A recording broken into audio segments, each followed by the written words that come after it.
وَإِذْ قَالَ مُوسَى لِقَوْمِهِ يَا قَوْمِ إِنَّكُمْ ظَلَمْتُمْ أَنفُسَكُمْ بِاتِّخَاذِكُمُ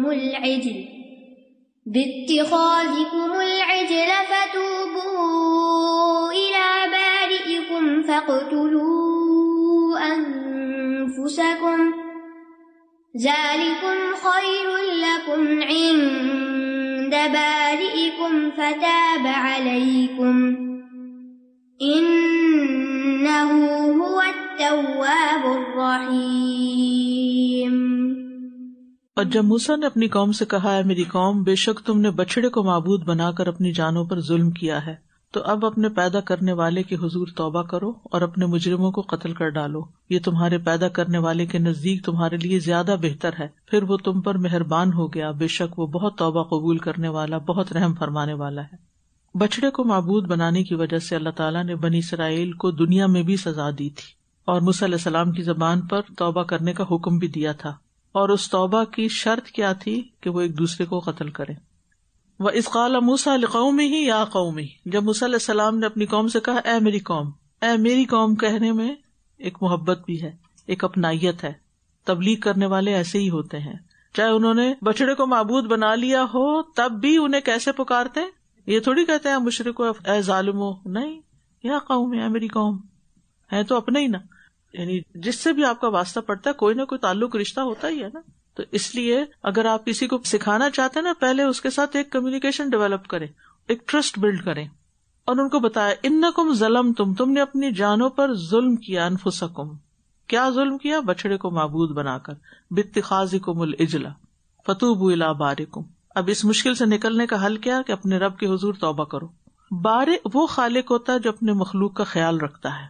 توبہ کا کیا مطلب ہے؟ لوٹ آؤ، یعنی اللہ کی نافرمانی سے پلٹ کر اس کی اطاعت کی طرف آ جاؤ۔ یعنی تم بچڑے کو کیسے معبود بنا سکتے ہو؟ اپنے خالق کو کیسے چھوڑ سکتے ہو؟ بچڑے کو چھوڑو، خالق کی طرف لوٹو۔ اللہ تعالیٰ کا یہ نام البارئ جو ہے نا، یہ دو جگہوں پر آیا ہے۔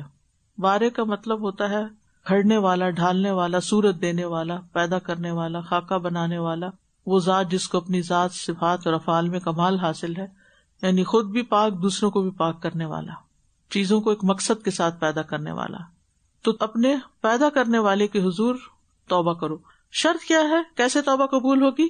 فَاقْتُلُوا أَنفُسَكُمْ، اپنے آپ کو قتل کرو۔ بعض کہتے ہیں اس میں مراد یہ تھی کہ ہر بچڑے کا پجاری اپنے آپ کو مارے، سوئسائڈ کر لے، یعنی کائنڈ آف۔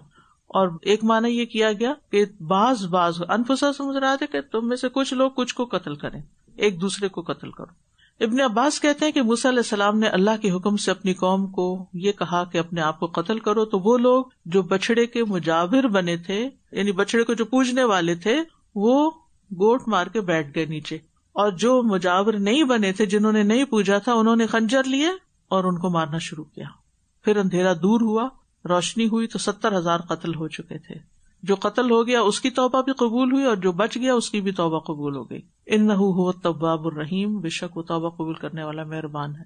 تو اب پیغمبر بھی نہیں، کوئی ایسے حکم بھی نہیں، تو بعض اوقات یہ ہوتا ہے کہ گناہوں کی وجہ سے اللہ سبحانہ وتعالیٰ بندوں کو کسی آزمائش میں، کسی مصیبت میں ڈال دیتا ہے تاکہ وہ اللہ کی طرف پلٹ لیں، توبہ کر لیں، معافی مانگ لیں، دنیا میں ہی اپنا کام صاف کر لیں۔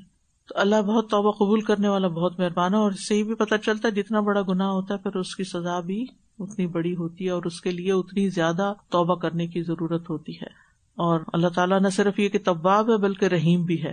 تو اس آیت سے یہ پتہ چلتا ہے کہ شرک بہت بڑا گناہ ہے، اور بنی اسرائیل سے یہ حماقت سرزد ہوئی۔